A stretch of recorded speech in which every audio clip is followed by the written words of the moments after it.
everybody, and welcome to 500 Open Tabs. I'm Kaveh Taherian.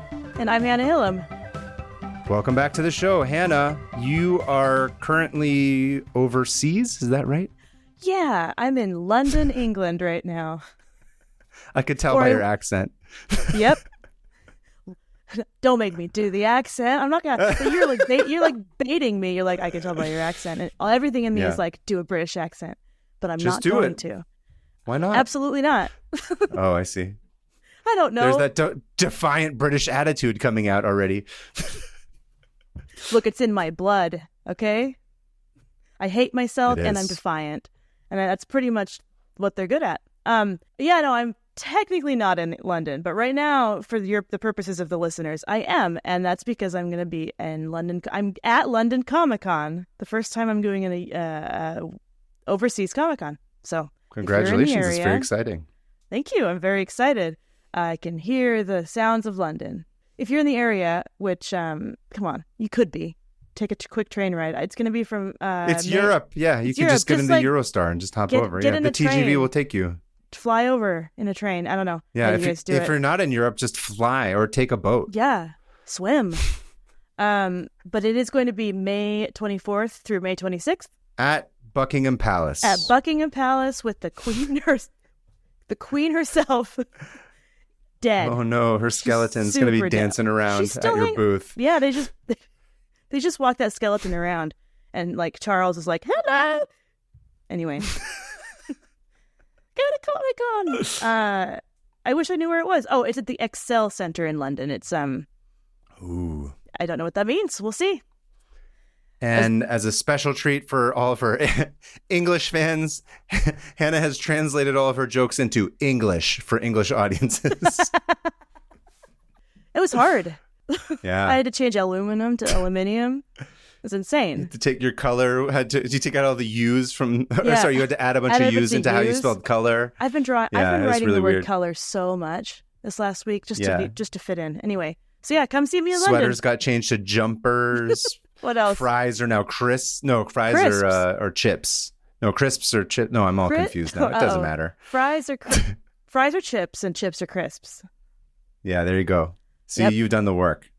But we thought we'd say at the head of the show just so you guys don't forget. Yeah. But yes, as that you are in England, I'm going to be extra polite to you and offer you should go first this week. Oh, thank you. Yes, I'm going first this week. And my tab is one that I've had open obviously for a while. I say this every single week, but this one is special to me. And I'll get to the reason why in a little bit. But I am going to be talking about Anne Marbury Hutchinson, who was an early American feminist who lived in the Massachusetts Bay Colony. She was like, they called her the American Jezebel because she really like messed with everybody and the Puritans of the time. So she was this interesting lady. So, so before I get into like her, I gotta do a little bit of context because it's kind of impossible to actually like get into the details of like what was going on in Massachusetts in 1630, but I'm going to try to just kind of like glaze over it a little bit. As you know, in 1620, English colonists arrived and they started forming colonies in New England and Massachusetts and Virginia. And they wanted to leave because they liked to practice religion in their own way or whatever. Also, probably greed. Also wanted land. There's a bunch of stuff that went into it. They're like, it was religious freedom. It's like, no, also you just wanted to like have a bunch of land. And England's tiny. I mean, can you blame them? I would like a bunch of land. Same. Right now I can't get land. No. I can't afford it. But if I could get on a boat and just go get land, I would do that. Yeah. But unfortunately, people also live on land. So that's where it gets complicated. Unfortunately, a lot of times when you get to that land, there's other people on it. Which is what the English found out when they got to the New World. They realized that a bunch of people were on their land, and they were like, "But this is our new land." And the other people were like, "But this is ours." But They're it's like, not. What? So, for some context, there were like almost a million Native Americans living on the East Coast at the time. Wow. A lot. And so, of course, the tribes were extremely diverse and different politics, different like belief systems, like any nation has, or if not nation, like any area has. People are just very different, and they're warring amongst themselves. So they have different They have different goals. And so some of these tribes were like, all right, okay, you can have your little settlement. Don't bother us. Other ones were like, yeah, let's be friends. Let's trade. And other ones were flat out like, if you come near us, we'll kill you. So it was a huge mix. Classic America. That's the three like different parts before. of America. Yeah. That's the coasts. That's the middle of America. And then that's like certain rural parts. Those are the three categories. Yes, that's true. Just don't bother me. Like, hey, come on in. And if you come close to me, I'll kill you. Like that's, mind your own business. Very American. Yeah. You're right. That's all of America. Proud to be an American. How does it go? I don't know. At least I know. Anyway, so yeah, they would be trading and making alliances and stuff. So the tribes that were surrounding Boston, they were in like a pretty good treaty, and like they would have a lot of open trade and open like discussion of religion. Like one of the first times the Bible was translated was into the Algonquin language, which I didn't realize that like there was actually people wanting it in their native language. To me, it was just like, what? Anyway. Yeah. I mean, maybe they just wanted to make fun of it or something. Probably, who knows? or, they liked it, but that's the thing. Some people did, some people didn't. Yeah. It's just as complex, and we often just like whitewash history by being like, they were mad we were there. And it's like, well, yeah, but there was also like looking at people, these like stocky, hairy white people coming with their guns. I would be like, how are we going to get through this? Like, yeah. Or like, I would be like, I wonder what these idiots believe. Yeah. What drives them? Like, to me, if I were a chief or something, I'd be like, I need to find everything out about these people that I can. Because we're gathering in danger. Information. We have to understand them. Anyway, so of course it's way more complex. We also hear a lot about the Puritans and the Pilgrims. And the Pilgrims, Puritans are pilgrims, but pilgrims are not always Puritans. So keep that in mind. And Puritans were these dissidents from the Church of England. They were like, the Church of England's too Catholic. This sucks. Get rid of all the bishops, all like the gold and all the like bells and whistles. This is stupid. We have to be miserable all the time, have no fun, and have one dude telling us what to do. And the Anglican Church was like, come on, this is really annoying. And it was like a hotbed. So much. It's like, come on, guys, just go with it. Plus, gold is cool. Look how pretty I look. I have a hat. The king likes me. I tell him kind of things to do, and he kind of listens. And King Charles the First at the time, who was, I can't go into him, but he's the same king who gets beheaded. Okay. He gets beheaded. It sets off the English Civil War like 10 years after this. Doesn't matter. Charles was like, don't be Puritan, and like passed some laws or something that made all the Puritans angry. So there's the ground. There's the context. So we are in. Old Chuck wasn't having it. Old Chuck was like, So the Puritans believed that, in simplest terms, that humans are born unworthy of God's love. Oh, great. And lovely. you have to earn it by working extra hard all the time and making sure the people around you are also working hard. Perfect. Great neighbors. Really looking forward to those people moving in. Not extreme, nothing. And so life should be hard. You have to work to earn your way into the kingdom of God. And they left the Church of England because the English were too lax. They were too lax of Christians. So when you hear about the Puritans, they weren't like some like revolutionaries. They were a bunch of conservatives being like, you guys are way too chill about religion. Yeah. And they came there to America where you are. Yeah, right. And to practice their conservatism, which is hilarious to me. So if one person had differing opinions in a Puritan society, that person was thrown out or shamed or othered. Kind of like Scarlet Letter. Did you ever read that book? Sure. I never actually read it, but I'm well aware of the story. I said I read it. I said I read a lot of things. You never did. Yeah, no. Anyway, so back to Anne Hutchinson. Anne Hutchinson is an English woman. She was born in the 1500s, late 1500s, in Alfred, Lincolnshire. And that was like a hotbed of religious like Puritanism. And her dad was actually this Puritan guy who was like, actually, I'm going to just keep saying the most insane things possible to try to get people to listen to me. He was saying, no, this and that, you guys suck, and making a big ruckus. So his name was Francis Marbury. And he was actually tried and convicted of heresy and spent the rest of his life under house arrest. So, yeah, the Anglican Church was like, don't leave your home. You're just ruining everything.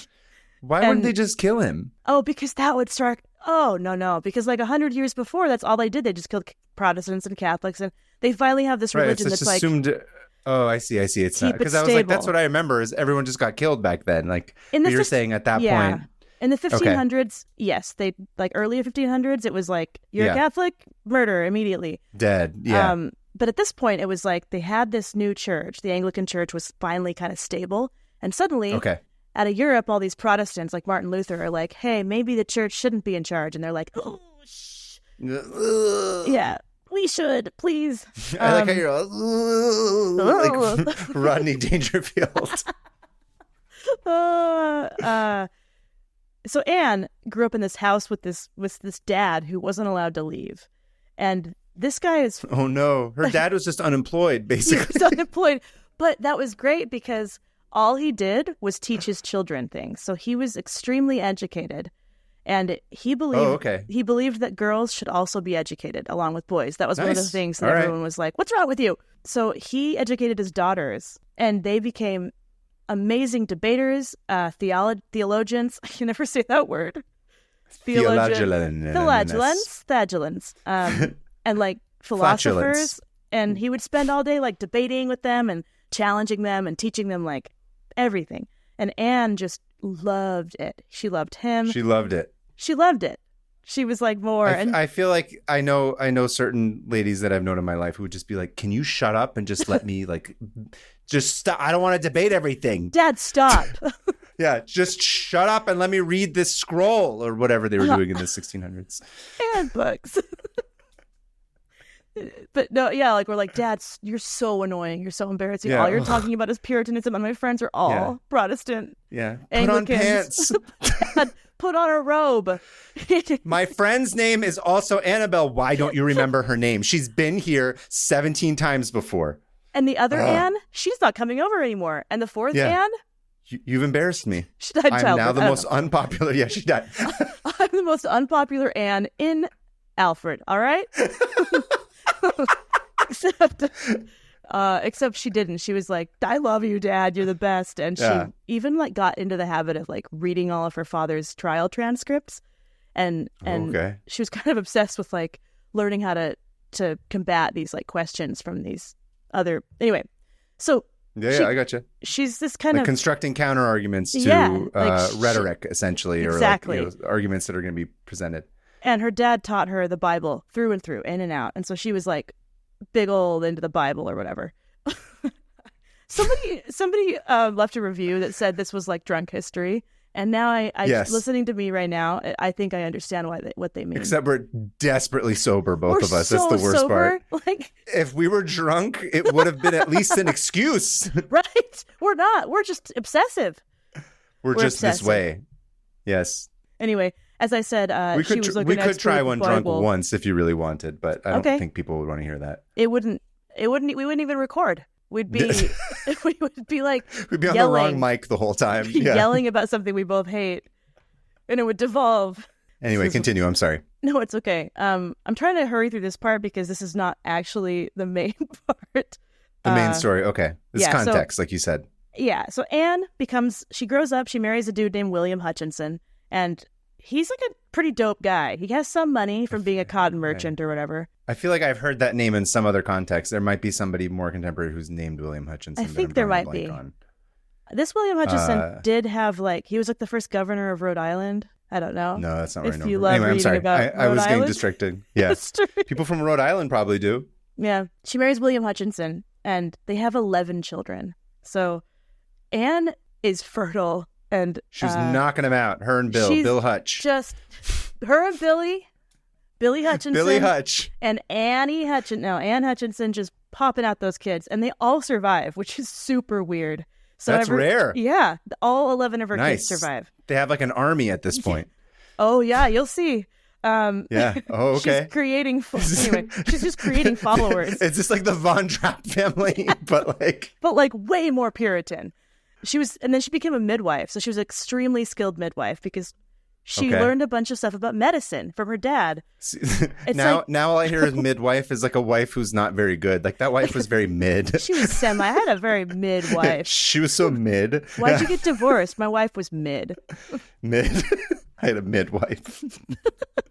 But she becomes this like very talented midwife. There was a guy in England named John Cotton.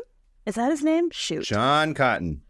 Yeah, John Cotton. And he was this Protestant guy who was like, not Protestant. Go back. John Cotton was a minister for like a Puritan or a Protestant minister who became a Puritan. And he was like, I'm going to change the church from within. I'm going to change the Anglican church by just being idealist. Yeah. Yeah. And obviously that failed like hardcore. Yeah. And so he like had to escape so he wouldn't be imprisoned. And he ran away to the Massachusetts Bay Colony. And this was her dad's friend. So she grew up with this guy. It was kind of like a father figure. I'm sorry, did her dad? Oh no, her dad couldn't come with her. He was under house arrest. Her dad ended up dying. He died when she was 20. So but then this John Cotton guy kind of became her father figure. Her father figure. Okay, gotcha. Yeah. And so John's in Massachusetts, and she's like, "Hey, I hate it here. I want to go there too." So her and all of her kids and her husband go to Massachusetts. Just the 13 of us. We can make it if we try. And they did make it. They all survived the journey. And they made it. And she had 4 more kids on the way. Well, we'll get there. Yeah, look, this lady is unstoppable. Well, wow. Not really. This does have this story has a sad ending, but I'm going to say now there's a sad ending, but it's also a kind of a cool all-around story. So we're going to focus on her life. We're going to focus on her life and not.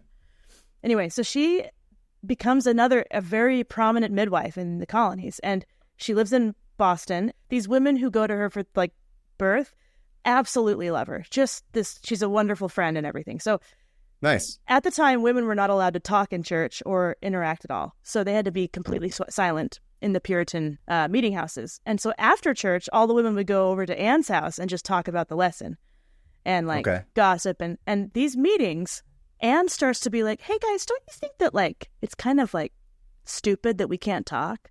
Yeah. Like, have you ever thought like maybe God wants us to talk?" And these women are like, "I don't know, Anne. I don't know about that, Anne." And she's like, "No, I'm right. Here's why I'm right.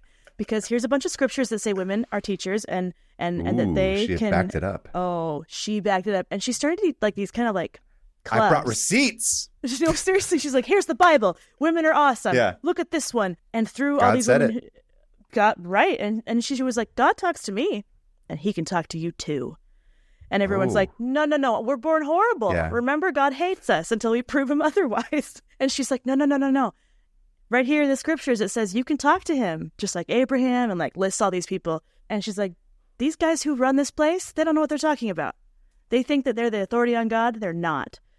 And this becomes something called the covenant of grace, which means that she believed that God, you were already born worthy. And it's a nice sounding name too, the covenant of grace. That has a nice rhythm to it. And that you were already born saved. And that you just needed to be a good like example of Christ or whatever. Just hold it up, yeah. Yeah, live up to what you were already born with. And then live up to what you, Puritans... Much less pressure. Way less pressure. Because Puritans were like, no, we do covenant of works. You have to appear like you're godly and doing everything you should, which doesn't lead to backbiting or narking or anything like that, you know? Yeah, no. So she's having these meetings, and the governor at the time lives across the street from her. So this is the governor, John Winthrop, and he's like, "What's going on over there? What are all those ladies doing together?" And he keeps an eye. He's like, "I don't know about this. These women are getting ideas." Keeps an eye. He's probably perving out like in the corner, like, just being like, "Oh yeah, I saw ankle. This is great." I've never seen a woman talk. How scandalous. Yeah. You don't get this in church. I didn't know they could talk. So John Winthrop is the governor, and he's also a religious leader. So church and state are like absolutely entwined. Totally connected. And that's another thing. Anne is like, that's stupid. So she's saying like all this because she comes over here and she's like, actually, this place sucks worse than England. Like, you guys aren't doing anything different. She's kind of like it almost seems like the prototype for what the Constitution and the Bill of Rights and all that stuff ends up becoming. You are correct. Oh. You are correct. Anne Hutchinson set in motion a lot of things that we now... Cool. She's dope. So Anne is like... So then the governor notices that there are men going to these meetings. And he's like, hold on. What are they doing there? Hold on here. Men and women don't hang out. Like, it's very separate. You don't hang out in mixed company. And he was like, sure. Uh-oh. And then he starts noticing that his friends are going, and his friends' friends, and his wife's husband, his wife's friends' husbands. Everyone starts showing up at these meetings, and Anne becomes a leader. And these men are going. More importantly, she's cooler than him. And he's like, I'm going to end that bitch. Oh. She cannot be the most popular girl in school.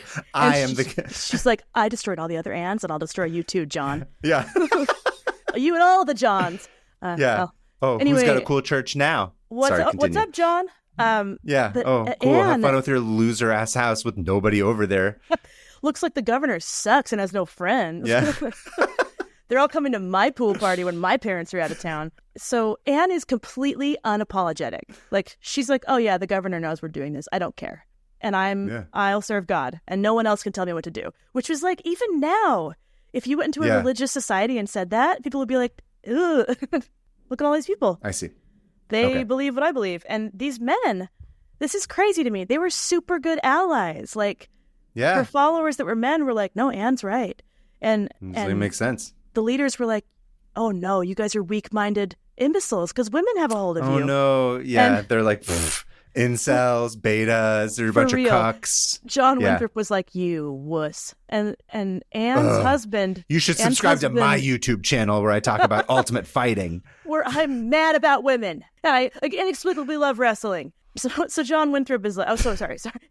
Anne's husband, William, is like her biggest cheerleader. Like, this guy, dope.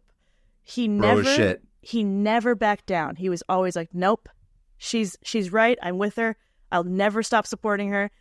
And he gets like swept under the rug a little bit, but this dude was an awesome ally. So Anne's husband is bro as shit, is what you're saying. He's awesome. He's like ally extreme. I love him. Okay. And so he and all these other men are backing her up. And she's getting dozens of people, men and women, listening to her and actually doing like preaching what she preaches, which is extremely she's got a good rare. follower count. She does. Yeah. People are RTing all of bots. her stuff. They're not bots. They're real. This is organic growth, not purchased by some black market deal through Fiverr. So her followers are many, and a lot of them are silent and don't want to tell anyone that they follow Anne, but it's about half of the people there start to believe what Anne believes, which is huge. Okay. And these are guys who were raised not hearing women, and they're like, no, this lady's right. So she had a charisma and a spirit that captured people, which was cool.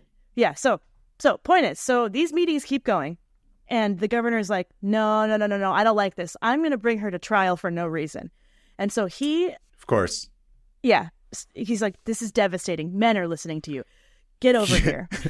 You're under arrest for making me sad. And for real, he was like, hey, Anne, you're tried for heresy, and I need you to come.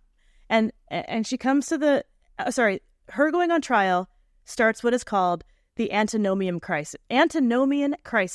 And that's a whole different tab. And it's pretty much, in simple terms, the two factions between grace and works. And the colony is split between the Puritan idea and Anne's whether idea. You're born into it or have to live up to it. Gotcha. People are very split. And so Anne shows up to this trial, right? She's like, hey, Anne Hutchinson is present. That's the first thing she says. So we're getting to the trial. So she pretty much just walks in and a mic drops and she's like, I'm here. What? Like, you wanted to talk to me? And by the way, she's like 6 or 7 months pregnant with her 12th child. So this pregnant woman walks in and she's like, okay, I'm here. What? And John Winthrop is with 40 other judges. And they had picked these judges very carefully. They were like, none of you can support her. So they got rid of a bunch of them that were like, oh, well, maybe she's not so bad. And they just replaced them with ones that agreed with John Winthrop. And she walks in there, head held high, and he's like, you're here because you've been troubling the Commonwealth and churches. You've spoken insane things, and you've, wooed people over to your side. And you've been saying things not comely in the sight of your God, nor fitting for your sex. And she was just like, didn't say anything. And then he was like, if you're obstinate in your course, then the court may make such course that you may trouble us no further. So pretty much like, if you deny this, then we're kicking you out. She replied, she's like, oh, I've been training for this my entire life since childhood. You were exactly correct. She's like, oh. Yeah. Are you ready? Because she's about to just... Oh, yeah. They don't even know what they're about to step into. Yeah. She says, bro, that's not even an accusation. That is so vague. What are you talking about? And she said, I am called here to answer before you, but I hear no things laid to my charge. And they go back and forth, and he's like, well, I already said what you did. And she was like, that's not an accusation. And he's like, yeah. But, I said. I said it. And she was like, then name one thing I did. And he was like, I already said. And then circular reasoning for him. And then he was like, we're the judges, not you. And she said, okay, then prove it. Be judges. And then, by the way, there are no women in here. She's the only woman. Pregnant at that. I love her. Right. Then they start debating scripture like professionals. Like, nice. She has a retort for every single one. He's like, in Timothy, it says you got to be quiet all the time. And she's like, yeah, well, in Ecclesiastes, it says this. Sucker. Ecclesiastes. Yeah, or something. I don't know. I know that one. It's a weird one. And it pisses him off. Oh, sorry. And he quotes this one from Timothy. He's like, I permit not a woman to teach, but to be in silence. And Anne was like, if you believe that, then why did you bring me here to teach all these people what I believe? Hold on. Is that just one of the judges' names? They're like, no, hey, this guy Timothy said this. Timothy's a book in the Bible. Sorry, I forgot. They're you like, have listen, like Timothy 0. thinks that you shouldn't talk. And I'm like, can I do that in court? Can I just be like, my friend Hannah. Tim. Yeah. No, it's a book in the Bible. The Bible is a book. It's full of books. A book filled with books? What is this exhibit? Yo, dog, I heard you like books, so we put a book in your book so you can book while you book. The Bible has like 30-something books. Is that basically what Jesus did? Yeah. Oh, okay, I see. They used to have more with like dragons in it, and then the Catholic Church was like, cut the dragons. No. Which sucks. Too long. Like how we do, we're like, cut this whole part of the episode. So Timothy's not a guy. Yeah, we're cut the whole episode. So Timothy's not a guy. He was a dude, but he wasn't there.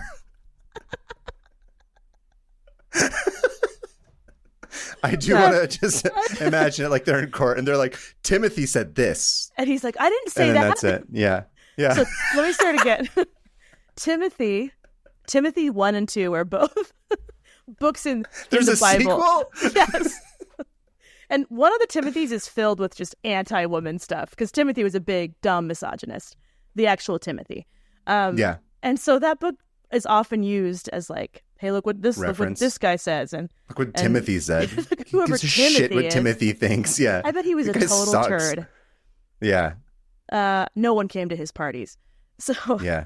So Timothy, in his book, said, "I permit not a woman to teach, but to be in silence." And Anne's retort was like, "If you think I should be silent, then why did you bring me here to talk and to teach everybody?" And this made him so angry. He like lashed out. He was pretty much just like, "That's not why I called you here." And she was like, "Then why'd you call me here?" she was like running them in circles. Oh, that'd been fun to watch that. And then she said, "So if you called me here because you think I did wrong, but you don't believe women have a voice, then doesn't that make what I did not illegal? Because if I'm not illegal anyway, then why should it matter what I say? If I'm such a threat, yeah, that means you're saying that I have a voice and that I count." And he was like, "Oh, no, Timothy, Tim's like, I'm not the one who wrote it. Yeah. Stop looking at me. I'm just a guy. I'm the bailiff. Yeah. I don't know." I can see in your mind. You just see her just continuously looking at Timothy. He's like, "Stop." This guy wrote this. Yeah. Anyway, so she even had witnesses that were these upstanding men who spoke on her behalf that were like, "Yeah, no, Anne's dope. She's never said anything that's like bad." Dumb. Yeah. And then they call her old friend John Cotton. And Anne has been fine. Sorry, John Cotton was the minister? Yes, her father figure. Yes, her father figure, right. Gotcha. Okay, sorry. Throws her under the bus. No! He completely goes against her. It is said that is what just completely shattered her. Because that's really sad. It's like one of your dad's oldest friends gets up there and he calls her a leprosy. Well, she's teaching a leprosy to the colony. And whoa, she was just like, "Oh," but it didn't sway her. She was, she kept it, she kept it in. But at this point, she was loose cannon. And the trial was rounding down, and she said, you know what, guys? I'll say something else. God spoke to me, and he told me that you're all going to hell. He told me you all suck. No, he's like, he told me that you guys are all antichrists. And I pray to him all the time. We talk, and you guys suck. And everyone was like, whoa, you can't talk to God. And then she said, God will ruin you and your posterity and the whole state. And with that, they sentenced, they declared her guilty, and they excommunicated her from the Puritan church, and they exiled her from the colony. So how long is this? So is this multiple sessions, or it's all like one session? Maybe essentially 3 days. This happens? 3 days. Okay. Yeah, because it's there like was a one day trial. where she was like really dizzy and faint, and she's like, "Bros, I'm pregnant." Yeah. And you're making me stand here. So can we come back tomorrow?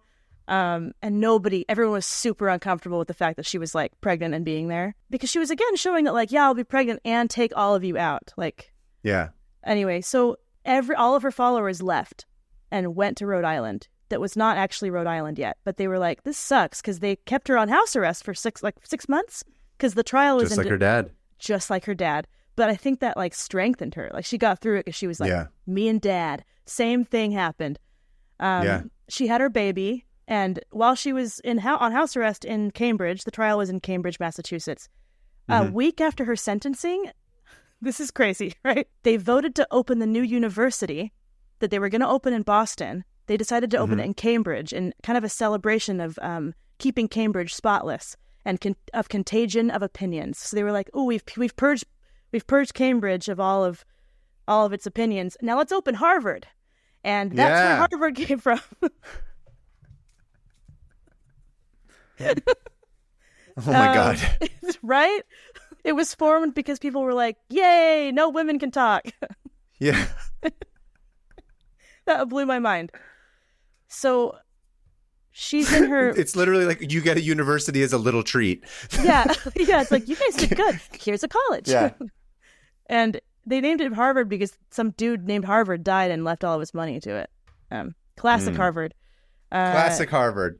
So meanwhile, while she's in house arrest, her followers, her husband, her family, they all go to Rhode Island, and they sign this pact that's like, hey, if we're going to start a new colony here, the number one rule is that we can't kick anyone out for their religious views. It became the basis of Rhode Island's constitution, and they still have it written in it. And they were kind of spearheaded the division between church and state, and other states started following. So Anne's doing this and getting banished set in motion why Americans are so focused on the separation of church and state. Separation of church and state, yeah. Which led to later us implementing that as a main part of our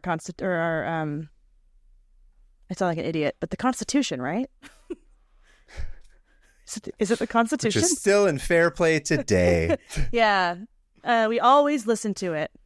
I'm not from a state that has no line. I've never felt more like state. Church and state is separated than I do today. She gets released, and they're like, get out. And she walks 6 days with her baby to Rhode Island because she was like, screw all of you. Where's the rest of her family? They're already in Rhode Island. She wasn't allowed to be around any of her kids. So she gets there, and they can do that under their house arrest and stuff. They're just like, people got to leave, and that's crazy. Yeah. And so once it became springtime, they're like, fine, you can walk, and you've had your baby, so go, get out of here. So they live in Rhode Island. They form Portsmouth. So she's one of the founding members of Portsmouth, Rhode Island. And William, her husband William, becomes the first governor of the colony. Everything is great. They've got family, they've got friends, they're all very closely knit. And then her husband dies. And he dies young. He's only in his 50s. And it kind of really breaks her heart. And she... I don't actually know why she left Rhode Island, but she and a couple other families were like, you know what? Let's go north. Not north. South? Oh my gosh. I don't know the East Coast. I don't know where they're going. They're going to New York City. So it's not New York yet. It's west, technically. Yeah. They go and find land in what is now the Bronx. But at the time, it was called New Amsterdam because the Dutch founded New York. The Dutch. Yeah. And the Dutch, unlike the Puritans, were not on good terms with the natives around them. So was like, no, I'm fine, because she was on good terms with Native Americans. Like, she could speak their language a little bit. She was very friendly. She was, and the Dutch were like, no, you can't move here. It's a really bad idea, because there's something known as Kieft's War, which was a general named General Kieft, and he ordered the slaughter and massacre of an entire village of Lenape Indian. Yeah, so women, children, bad. And so everyone's pissed, obviously. Yeah. Everyone's like, oh, and this is where Anne's ego gets in the way. And I'm about to say something really sad. This is really sad. Okay. And so I'm not going to dwell on it, because I don't think we should dwell on the murder, like you said with Louis LaPrance. Like, she decided to settle in a place called Split Rock in the Bronx, now the Bronx, and a nearby tribe of Siwanoy Native American tribe decided to take revenge. And so they burned her house down, killed her and all of her children. Holy shit. Yeah. And all of her friends. Whoa. Yes. So Anne met her end because she said, she's like, I don't care. God will protect me. Yeah. Didn't pan out. And the massacre, if you want to find out more about the massacre, it's horrible. I don't ever want to read about it again. But there's a podcast called Tenfold More Wicked that goes into it a little bit in their newest season. I think season 11. It's about one of Anne's friends who was there. And it goes into it and tells like the background of Kieft's War, but I'm not going to go into that because it's just horrible. And this is what war does. Innocents die mostly. One of her kids, Susanna, survived because Susanna was like a 6 or 7 year old and she was off picking blueberries. And Susanna, she just wasn't there. She wasn't there. And so she looks over, sees her house burning, and she's like, oh, shoot. And so she climbs, Susanna wedges herself in this thing called Split Rock, which is like an actual pretty prominent rock with a split in it. And you can kind of wedge yourself in, and she hides there for hours, like all day. And they find her. Smart kid. Very smart kid. They find her, and they're like, we're done killing. We're going to take you with us. And she lives with this tribe that killed her family. Oh, the tribe does? Yes. And oh, shit. People don't really know why they let her live. Some were like, oh, she was redheaded, and they liked that. And it's like, that seems like a generalization. Most likely they took her so they could have some bartering, or if they could have some political sway if they wanted to. Had like a bargaining chip in like it's a hostage trade or whatever. Sure. And which ended up happening. Her family ended up bargaining to get her bargaining. I don't know the word bargaining. What was it? Negotiating? Ransomed. She was ransomed back to her family. So it wasn't the red hair thing. They just wanted to have some political sway. And she learned their language. And when she came back, she didn't talk about it ever again, obviously. Yeah. How long did she live with them for? Like 3 years. Oh, wow. Okay. So it wasn't like a couple of weeks. Yeah. No, It was a while. And here's why the story is special to me, because if Susanna hadn't been out picking blueberries, I wouldn't exist, because she's my eighth great grandma. No way. And Anne is also my direct ancestor. And really? Yeah. Whoa. Isn't that wild? I had heard this story told in from my family, but I had never really been like, what happened? Like, I didn't know Anne was such a, I had only heard the Susanna part where it's like, oh yeah, Susanna hid. And if she hadn't have hid, we would have all died. We wouldn't be here. And so then I went looking into more of the story, and I was like, oh, Anne Hutchinson's dope. Like, she kind of messed everything up in a great way. I kind of got obsessed with the story, and I kind of almost forgot that I'm descended. I mean, a lot of people are descended from her, because back then there weren't very many people here, and everyone here has some link. So I'm not the only one. She probably also had, I imagine, another 8, 9, 10 kids or something, which you seem to be was the average or something around then, or what? Oh, Susanna? I don't know. But I know she married a tavern owner and just had some kids and lived a good life, I think. Right. And that's... Lived that tavern life, yeah. Yeah, lived the tavern life in Boston.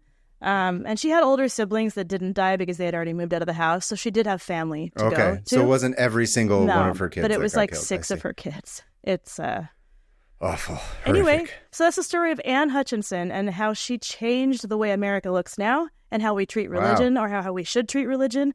And she's the reason this mid podcast exists. She was the podcaster of her day. She's the reason I can yell about stuff to a camera. That's where, yeah. Thanks, Anne. I saluted her. I hope I told your story okay. That was great. Yeah. So thanks. There we go. That's the end of the tab. Yeah.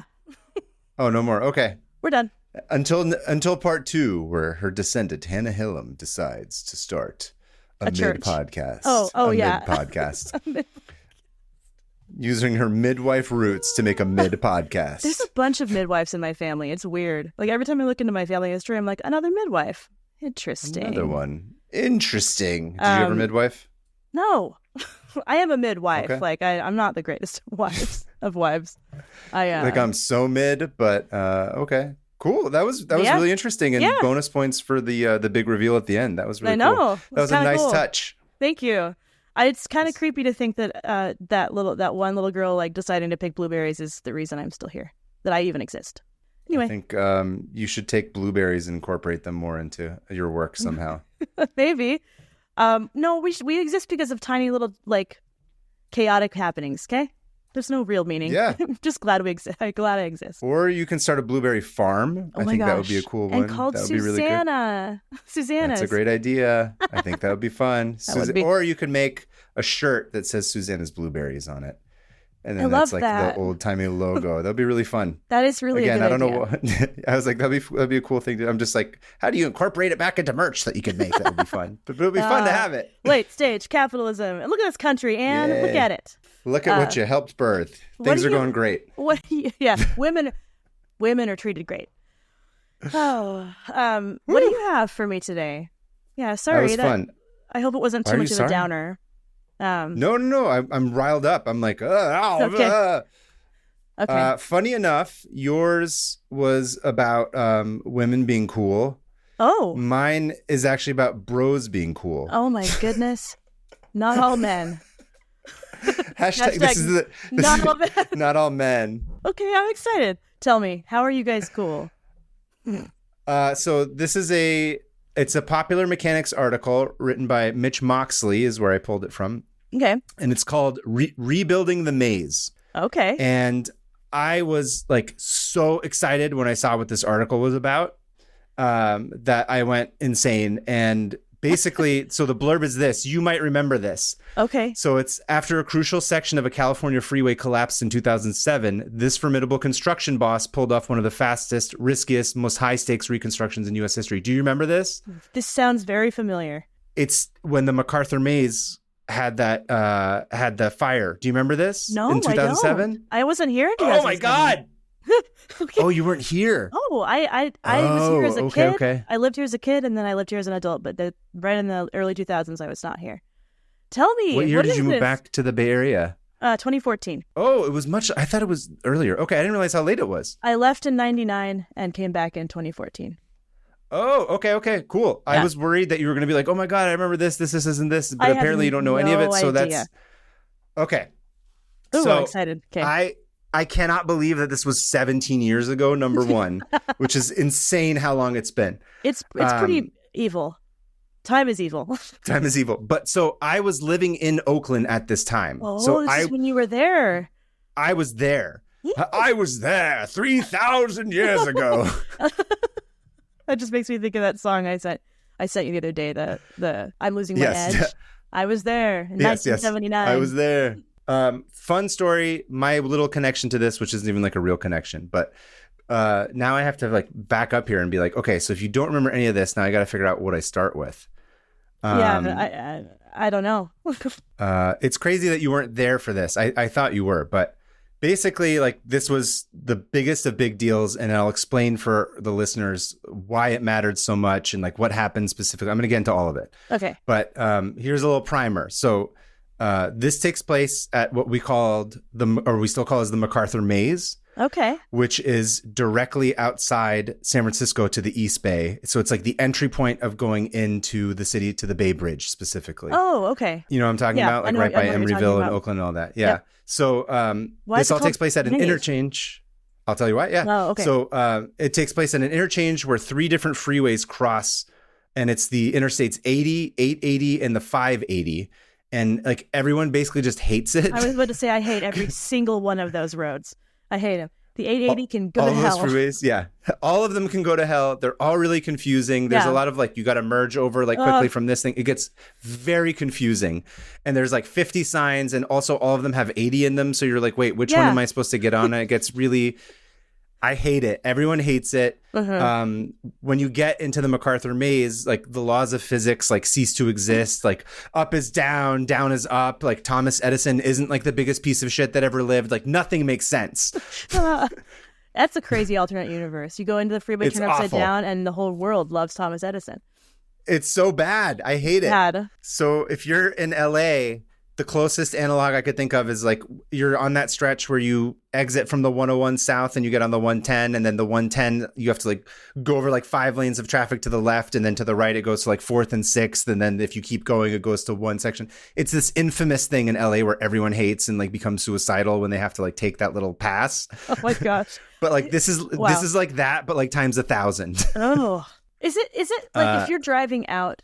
So if you're on the one, is it the one? No, you said it was the 80, right? It's the 880 going over the Bay Bridge, 580. And then right when you cross the Bay Bridge, that's where you hit it, the maze, quote unquote, the maze. If you're coming out of San Francisco, if you're driving into the East Bay, you take the Bay Bridge. It's that first little section. But then if you're coming from, so it goes east further into like Berkeley and stuff. And if you go north, it goes to like, Alameda and what is it called?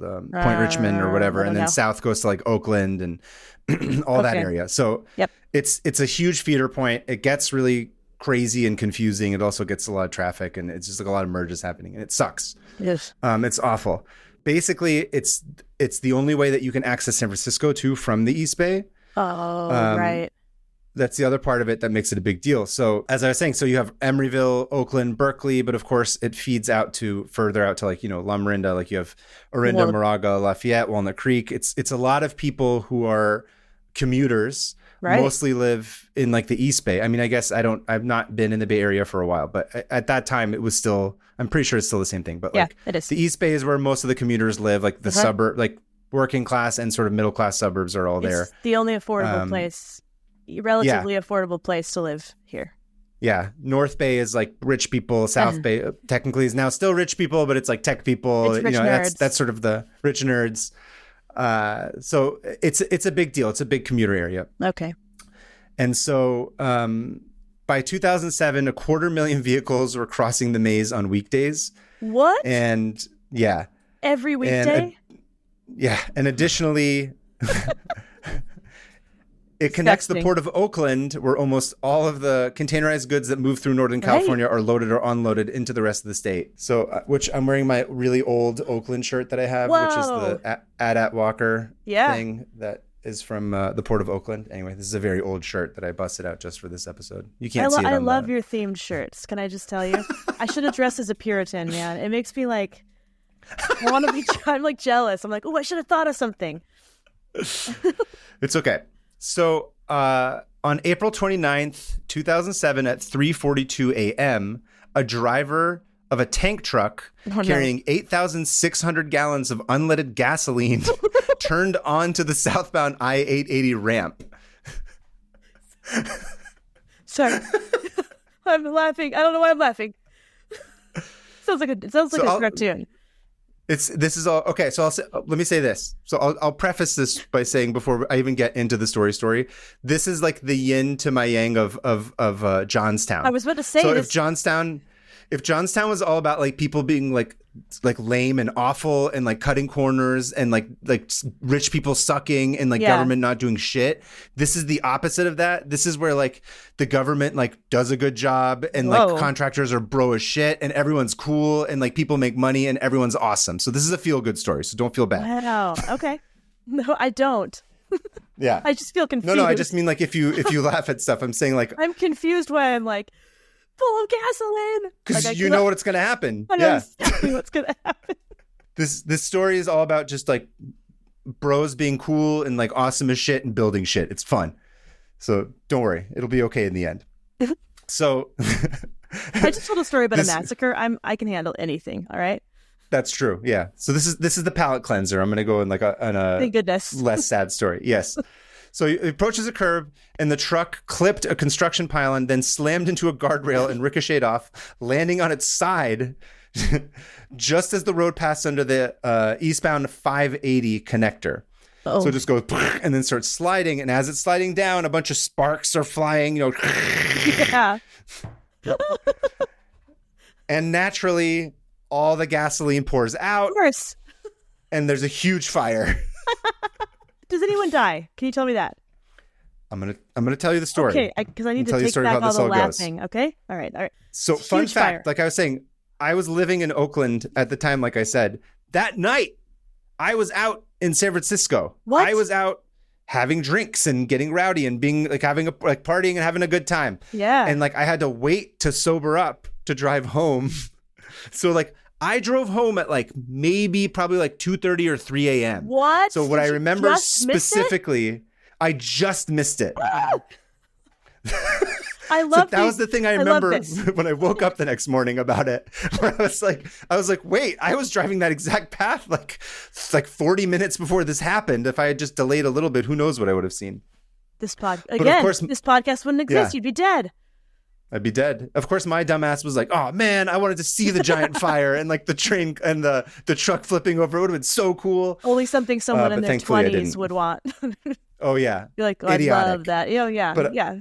I actively remember being like, shit, I could have seen it. It would have been awesome. So anyway, there's this huge fire, and the subsequent fire weakened the steel structure of the roadway above, which, by the way, jet fuel can't melt steel beams. 9/11 checkmark, shout out. There it is. Bing. Which served as the connecting ramp from Interstate 80 east from San Francisco to Interstate 580 east. So these, again, this is an interchange. So it's stacking different freeway connectors. Yeah, this is bad. So it collapses about 168 feet of the connector onto the lower connector, which is not great. No, it isn't good. So at 4:02 a.m., the roadway collapsed, and a 250-yard section. Driving on.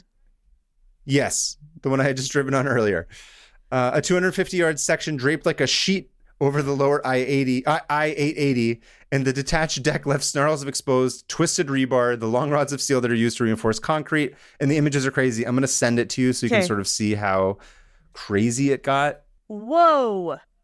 Oh, you know what this looks like? This looks like Fallout. Did you ever play the game Fallout? Oh, it does look like Fallout. I've been watching the show, actually. It's funny that you say that. But yeah.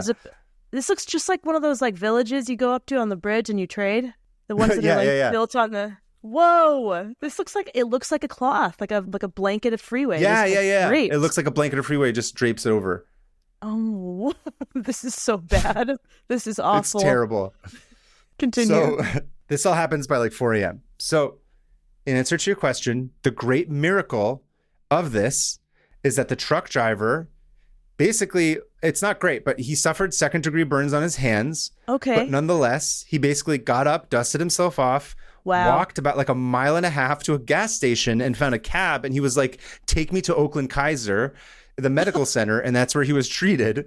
He didn't hit anybody else. Nobody else got injured. It was a miracle. Nobody got killed. Yeah. If that had been during the day. Yeah, nothing. Subsequently, I guess they did a bunch of, from what I could tell, like they did research. It's like he wasn't drunk or anything. It was just like a crazy turn and he just made one of a those mistake. Things, yeah. So the next morning, after the fire's contained, everyone has a chance to wrap their heads around what happened. And like the city and the state and all this, they get to business. And including so you. Don't forget at this time, including me, I go down there and I'm like, listen, I'm going to assess this and try and figure out what the best way forward is. Trying to assess it. So in 2007 is when Arnold Schwarzenegger was still the governor. Oh, right. And for whatever reason, he was like in LA at the time, but he flew up that night because he heard about it. And so he just gets right to work. And this is also when Gavin Newsom, who's now the governor, was still the mayor of San Francisco. Yeah. Yeah. And the mayor of Oakland at that time was Ron Dellums. So the three of these dudes meet and they're kind of like, okay, what's going on? Like, let's try and figure this out. And like, this is a kind of a classic Arnold Schwarzenegger as governor story because he like loves this. He doesn't love that it's destroyed, but he gets really excited about he's like, oh, this is a cool problem to solve and like a fun thing to build. And like, so I don't know if you know this about him. I don't know how much you know about like Arnold's early days, like when he was bodybuilding and stuff. No, not much. But obviously he was a championship bodybuilder, but when he moved to LA and he was like working in Venice and he was bodybuilding, he was like, they didn't make like that much money off these competitions. So they had to have like separate jobs. Oh. And so one of the guys that he knew was this guy named, like, I forget his last name. He's like Franco something, who's like his Italian friend who like was a bricklayer. And he was like, bricklaying is cool. We're like buff. Like we could just lift bricks all day and then like get like more buff and we can make money.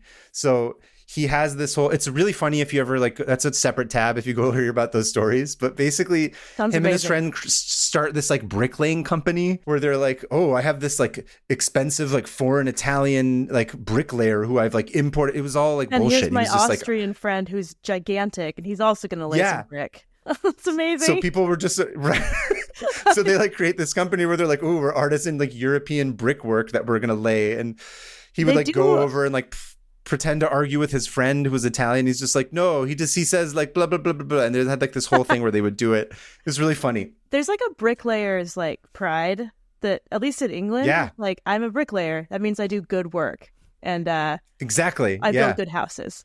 Yeah. So that's kind of like. That's like a lot of like is what's in Arnold's roots at this time. So I think in his eyes, he's just like, oh, this is just like laying bricks, but like gigantic. Like he gets like really excited. And I'm the governor, and that's the difference. And I'm the governor. He's like, this is the best thing ever. He's super excited about it. That's cute. It's really funny. And then, of course, also Arnold's super competitive. So he remembered that the last Republican governor of California was Pete Wilson. And he had gotten the Santa Monica Freeway rebuilt in just 66 days after the 1994 Northridge earthquake. 66 days? Yeah. That's absurd. Caltrans had originally estimated it would take 12 to 18 months to repair the Santa Monica Freeway. But Governor Wilson was like, they need to get it done in 140 days. Not on my watch. Not on my watch. I think he was like up for re-election. So he's like, I got to pull like something I got to pull a rabbit out of my hat. And so he opened up the job to like different bids. And the man that won that bid originally for the one for the Santa Monica Freeway in 94 was the hero of the story. It's a guy named C.C. Myers. Love the name. C.C. Myers is basically like this folk legend of construction. Like a tall tale. Like there's old C.C. Myers. 10 literally, feet tall. So funny you say that. He's 6'6". He's a huge dude. I pictured him as like very tall. Paul Bunyan, like appears in the dire need when the construction workers like, "Where's Cece?" And he just like walks over a mountain, just shows up. Yeah, like, hello. He's got this thick head of hair. He's 6'6". Oh my, that's tall. He's the second oldest of 13 children, much like our friend from the previous story. Yeah. And he grew up in a lot of kids. He grew up in a farming family in Highland, California. And when he was 16, he moved to Long Beach and basically just like, from the time he was young, just like lied about his age and found work building houses and schools. Because he was just like, dude, I just want to work. I just want to build shit. He knew what he wanted. And on the way to and from those jobs, he often passed a bridge construction project. And eventually the contractor of that building project hired him. And according to his family, he said that after 1 week on this project to build the bridge, he told them, I knew that building bridges would become my life. He became like obsessed with it. It's like his horses if he were that basketball guy. They're both like 8 feet tall. That's true. He could have been a basketball player, but instead he decided to build bridges. Yes. That's amazing. I love this guy. Yeah. And so he's basically, and from there he goes on to build like a construction empire. He becomes like very successful and he develops this reputation for being like no nonsense, like straight to the point, like getting shit done kind of guy. He was known for driving his crews very hard, but he was always very fair. Oh. So essentially what he was like this guy where he didn't shortchange anyone or underpay them. And he was known for offering like bonuses, donating money to their kids' little league teams, and then handing out like thousands of dollars of like restaurant gift certificates and stuff. So he pushed them hard, but did not exploit them necessarily. Correct. Exactly. That's the important thing here. That's hard to do around these parts. Yeah. I don't know why I'm talking like an old cowboy. Like a construction worker. My rural switch just flipped. That's what Sean calls it. He's like, you hand me like a shovel, and I'm like, well, the crop's coming in nicely. Like it just like comes out. Time to dig a hole. Like my farmer past just like activates. So he's just direct and he doesn't bullshit anybody. And because of this, he develops a reputation. He's able to get a lot of different vendors to work together in creative ways that no one else could. So it all kind of like essentially rides on the shoulders of his reputation. So people were like, C.C. Myers, dude's going to handle it. He's going to take care of it. He's a man of his word. We'll try whatever. We're willing to trust him in whatever like crazy harebrained idea he comes up with.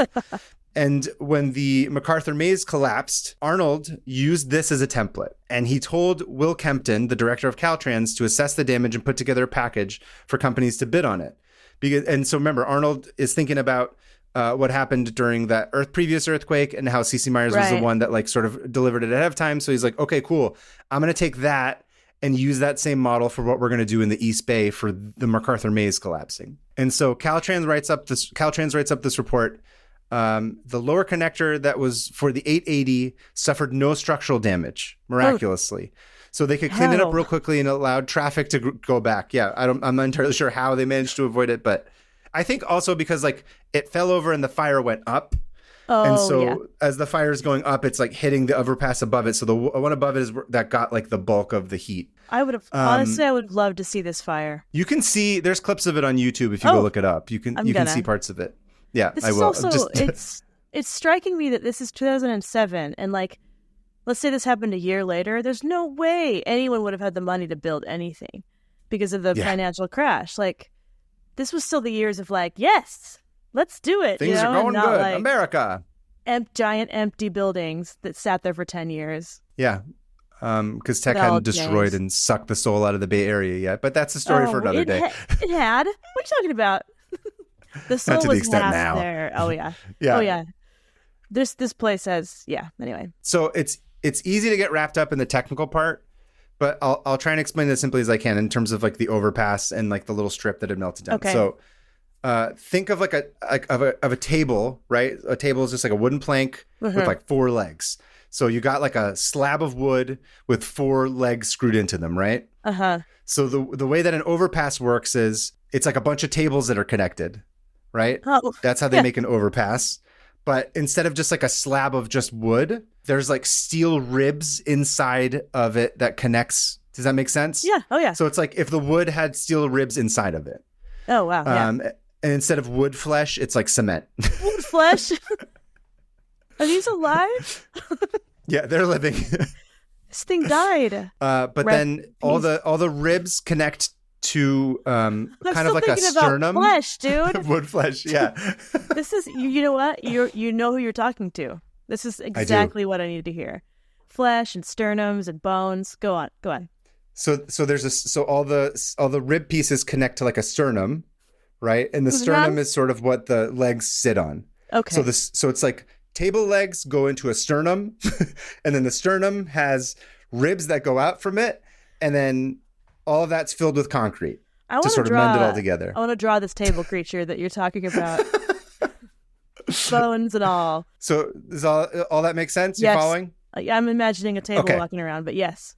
Perfect. Okay. So in terms of the damage that had happened, in short, the slab of wood with all the ribs had melted and the sternum was destroyed, but the table legs were still good.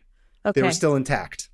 So it was just a matter of kind of going in and being like, okay, we're going to cut out the table part and we leave the legs. Now we got to fix the sternum and the ribs and refill it with concrete. That's vast oversimplification, as I always say on this show, but that's the simplest way I could explain it. It may have been you could have just said it was a reinforced bunch of concrete and the things that hold it up survived. But I liked the creature I made up, that you made up. Which I also think it's fun to think about it as a creature, like you said. Yeah. All overpasses have ribs. They have. Okay. While they're figuring this out, while they're trying to assess the damage, Myers, he's just like, he's not wasting time. He's literally already like, he's the dude that runs the construction. He's the Paul Bunyan guy. Oh, yeah. What? I already forgot his name. Okay. Yeah. Myers. C.C. Myers. Okay. C.C. You gotta call him C.C. I'll call him Cece. Okay, so Cece, his I think it says like his daughter had seen it on the news and called him immediately, and she was just like, "Hey, by the way, this is going." Yeah, basically, yeah, the bat. She said that the construction bat signal. Cece, you're needed. She's just all like, "Hey, Dad, I think they're going to want to call you eventually. Because again, this guy's got a good reputation amongst everybody. So he just kind of like, he gets himself together and he's like, all right, time to get my like Ocean's 11 of like construction guys together. Yes. And first up is Gary Janko. It's his number 2. And so Gary Janko was a former dishwasher with a goofball wit. Oh, I love him. Like, he's the details guy who sweats all the small stuff.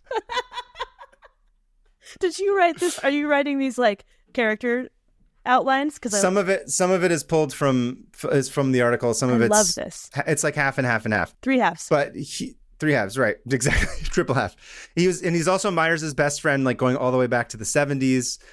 And on at the Santa Monica project in 94, when they had to rebuild it in 94, Janko cut his foot with a chainsaw and then put tape over his boot and then just kept working. Whoa, hardcore, man. Look. Yeah, he's just like, I'll deal with it later. To put more ribs in my freeway, that's the guy I'm going to. Solid. That's what I said. These are solid bros. These guys are just a bunch of awesome bros doing bro shit. So Janko then recruits a guy named John Whitmer, who is a grizzled Vietnam veteran and former auto body repairman who once lost his hair due to stress from overwork. Whoa. And Janko nicknamed him Kojak after the bald TV detective. Well, you were going to say he lost his hair due to a chainsaw accident, just like the other guy. No chainsaws. He just got so stressed out that like his hair started falling out. Oh, wow. And these are construction guys, and they're like, oh, cool, now you look like Kojak from the TV show. Well, that's good. And he's like, oh, I guess, I don't know, whatever. And so eventually he like gets it under order, and like his hair grows back like long and thick, but they're like, whatever, you're still Kojak forever. We don't care.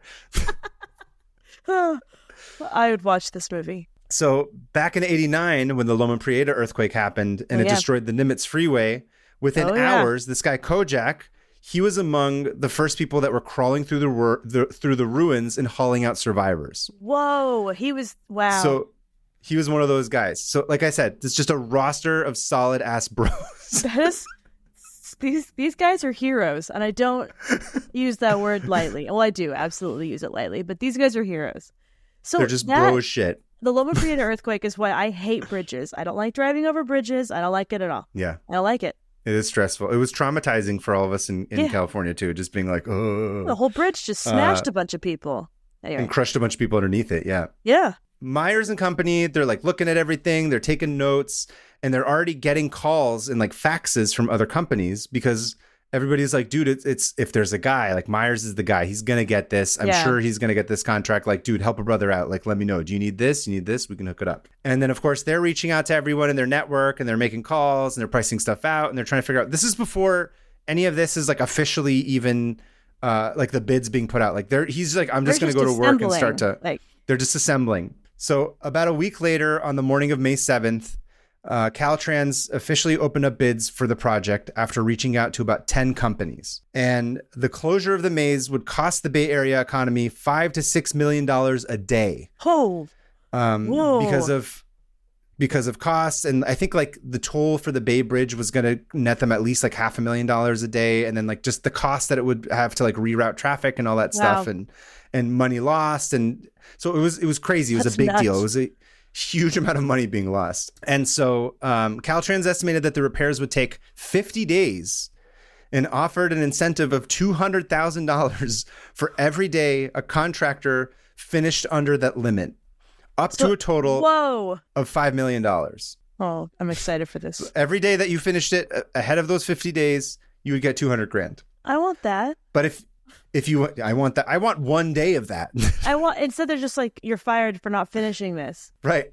And if they went over the 50 days, because they said 50 days is the longest it should take. If you go over the 50 days, you'll be penalized $200,000 a day. Nuh-uh. They have to pay? Yeah. That is mixed. Well, they don't pay. It just comes out of their what they get. Right. So people are giving all these crazy bids. People are like, oh, it'll cost $7 million, like $4 million, whatever. But guess how much our boy C.C. Myers proposes? How much? Take a guess. $300,000. No, it's not that crazy. But... Sorry, million. Sorry, what was? Say the other ones first. Say the other ones again. It was about like some were like 7 million, some were like 4 million. Okay. $2 million. Nope. He proposes it for $876,075. Less than $1 million. Less than $1 million, like a clear 120 grand under $1 million, which was actually about a third of the actual cost of materials to actually do it. He basically comes up with this idea where he's like, I'm going to go all in on the bonus incentive. And he goes and he says, instead of 50 days, I'm going to do it in 25 days in order to get the entire $5 million. Who is this man? I love him. Essentially, what that means is that if he didn't get it done in time, he was going to lose millions of dollars on that contract. Oh, my God. I'm stressed. But Myers, he was not a legend for no reason. He was hungry for the challenge. And he put himself in that boat, right? Remember, he's not going to get paid if he doesn't do it either. So it's not like he could just turn around and just be like, I'm not going to pay all these other people. No one gets paid if they don't deliver it. How come whenever I put myself into like challenge myself, I don't get, there's no deliverance. I don't get delivered anything. I just overwhelm myself. Because we don't make awesome stuff like bridges that everybody has to use. Should we? Hang on. 500. We should build bridges. Open bridges. I don't know if I want an open bridge. That sounds dangerous. You just drive off into the water every time. Yeah, it's this is more to his character. Myers receives a fax from a company he'd never heard of. It says, if you get the maze job, let's work together, and quoted $3 a pound for the steel, which is high but not unreasonable. And he also asked for 25% of the bonus, of the $5 million bonus. Oh, so whoever this is was like, I want in. Yeah, so subcontractors usually don't share bonus money. And so the fax was from a company in Arizona called Stinger Welding. And Myers picks up the phone and says, the quote is that he says, he picks up the phone and he goes, first of all, who the hell are you? Good question. Yeah. Some mysterious other person is like, hey, I got cheap steel. So the guy that answered was a guy named Carl Douglas. And like Myers, Douglas had built Stinger from the ground up into a multi-million-dollar company. And he was also a hard-driving but beloved boss. He told Myers that he could get him the steel plates. And he's like, here, call this mutual friend of ours. He'll vouch for me. I don't know who it was. I couldn't find out who the specific guy was, but it was something that they both knew. So Myers hangs up the phone and then calls this guy right away, immediately. And he talks to him for like 2 minutes and then like hangs up. And then a minute later calls back Douglas. And he just goes, I want this built in record time. And he's like, done. And hangs up. Oh, man of few words. I love that. Yeah. It's like Hundo. He's done. Hundo Dunzo. Yeah. Got it. Good. Hundo Dunzo's making an appearance in this episode. That's Hundo the next Dunzo. Part of the like Ocean's 11. Hundo Dunzo, the Star Wars. Hundo Dunzo shows up and he's like, I've got my lightsaber here. I can use it to melt these steel beams. That same afternoon, the morning that they released the bids, that they put out the proposal for the bids in front of news cameras and photographers, he signs the deal with Caltrans, thus officially beginning the race against time to repair the MacArthur Maze project. Ah, okay. Which I will cover in part 2. No. What? Are you serious? Yep. You're like, dang it. I'm so excited to hear what happened. I don't know why that it hit me really hard that you said that. I need to know. How dare you? I was invested. Hey, it's fine. You're really good at this. I've said this before. You're really good at cliffhangers. She's great. I'm giving you on-air feedback. Great job. Thank you. So that's okay. All right. That's it. I mean, if you're in the Bay Area, you kind of know some of the story, but I was just really excited because it's like the characters are all kind of fun and like it's like it feels like, I don't know, like Armageddon or something, but instead of going to the moon, they're like, we're gonna fix this part of the Bay Area so that people can get to work. It's like one part. It's a truly important thing. Yeah. Yeah. If you think about it, like that's like an extremely important like interchange. Like you can't. It's huge. Well, what else are you gonna do? Drive all the way up and around through Marin? Like that doesn't make any sense. Yeah, or go to Dumbarton or something. Like you can't do it. Never. So the stakes are high. Yeah. Wow. So I'll get into how it happens next week. But it's fun. It's just everyone's kind of funny and like it's just like a bunch of like construction guys. So they're just like, just do it like there's no nonsense. That's what I loved about it. I've noticed with construction guys, there's a lot more intuition than math than you think. You know, it's like, I don't know what I'm trying to say. Never mind. Anyway, I'll get into I'll get into the process of how basically all the little elements that go into making it and getting it done in time. It's pretty fun. Wild. I'm looking forward to it. So, me too. That's my tab for this week. Hey, awesome. Thank you. I loved that. So let us go to our, I can do my little first batch of tabs to close. What should we do for our sound for closed tabs? A bridge collapse. Obviously, bridge collapse and a fire, I think. Yeah. But is there a way that merge something of yours into it? No. Or is that... No. Should we just do bridge collapse with fire? What? Technically, it's not a bridge, but yes. Okay, but it's an overpass collapsing onto another one, but yes. How about just and then little crackly fire. Yeah, fire. Okay. And you being like, oh no, I don't know. Yeah, me being like, oh, I can't believe I missed it. What if Alyssa just cut that and just put it again? Yeah. Me in the fire. Okay. Well, if that wasn't vague enough, you want to count us down? Yeah. Okay. 3, 2, 1. Close the tab. Close all it. 6 of these tabs. Okay. All right. On to listener emails. Yeah. I'll go first. You're up first. It's from Jen from England. That's where Anne's from. That's also where you are currently. Where I am right now. It's an email from the next room, probably. Yeah, Jen, she's here. Hey, Jen, I'm waving to her. She looks at her window. She's like, what in the world? Who is that? Like, it's me, Hannah. Listener mail. Okay. Hi, both. I like that.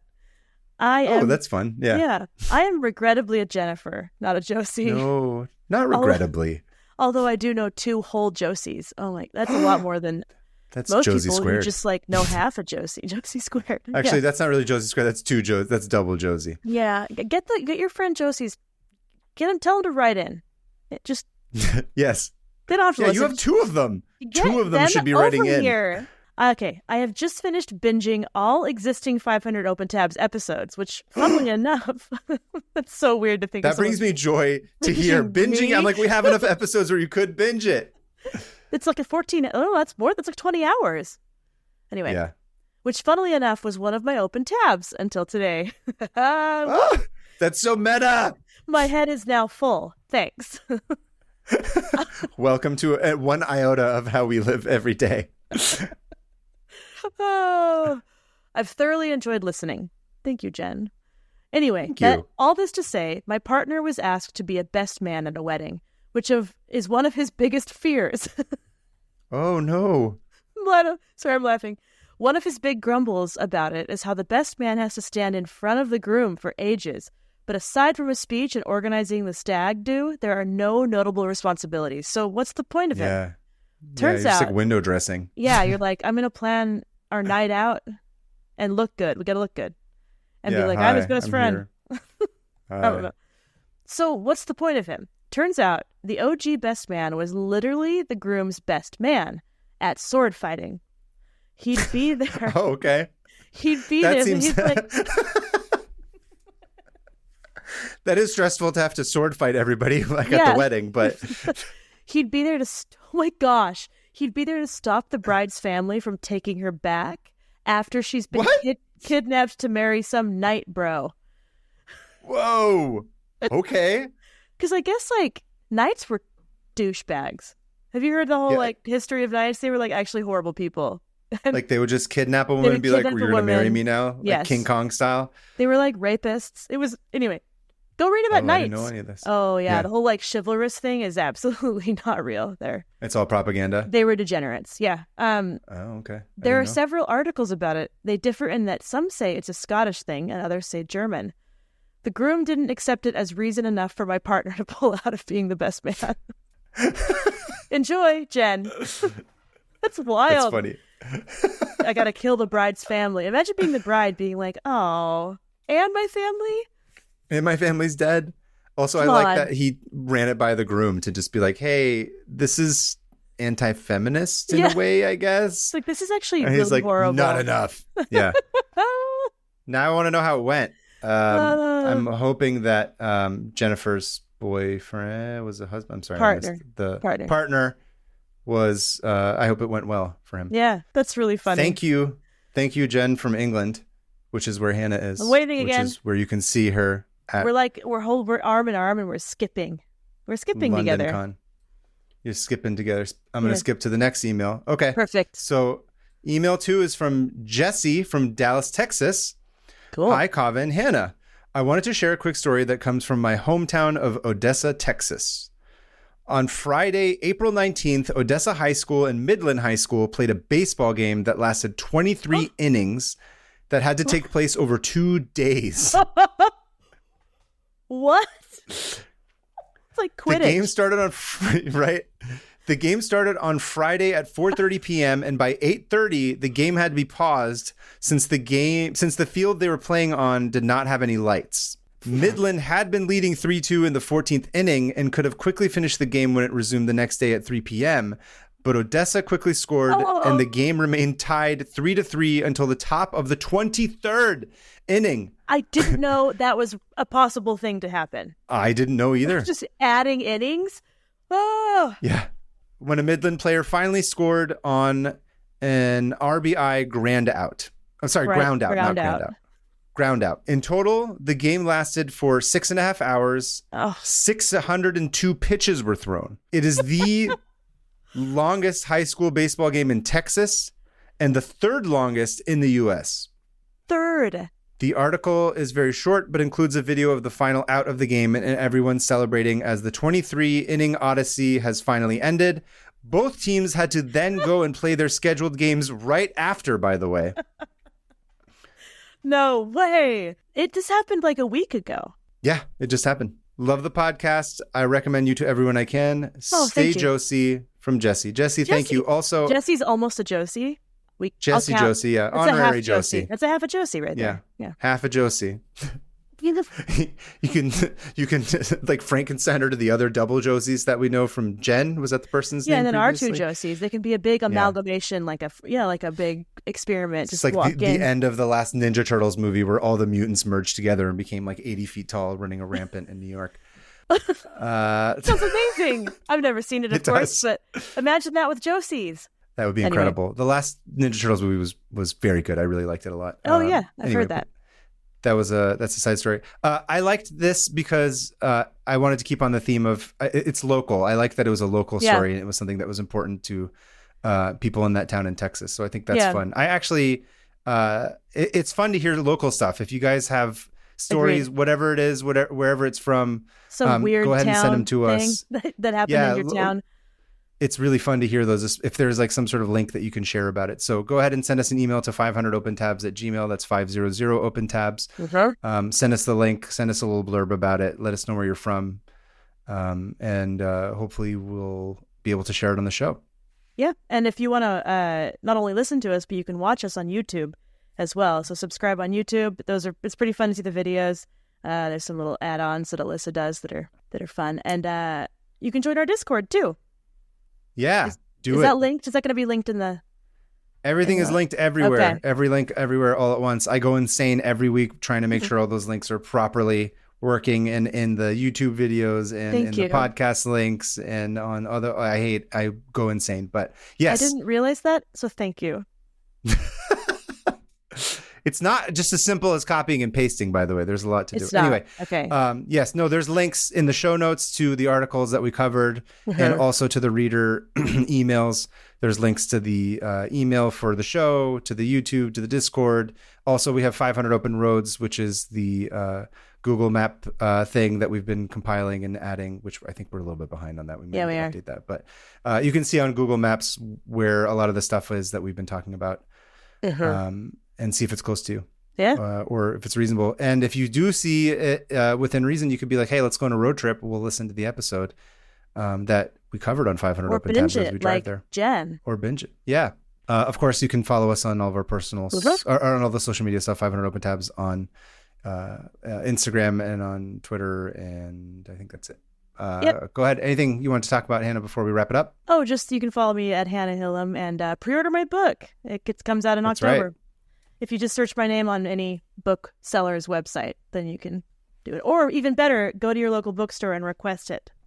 And pre-order it from them. That's all. Of what course, about you? This is the end of May, so we're getting somewhat closer, about a couple months out from San Diego. So we're starting to prep some of that stuff. I'm at PermaFriends on Instagram.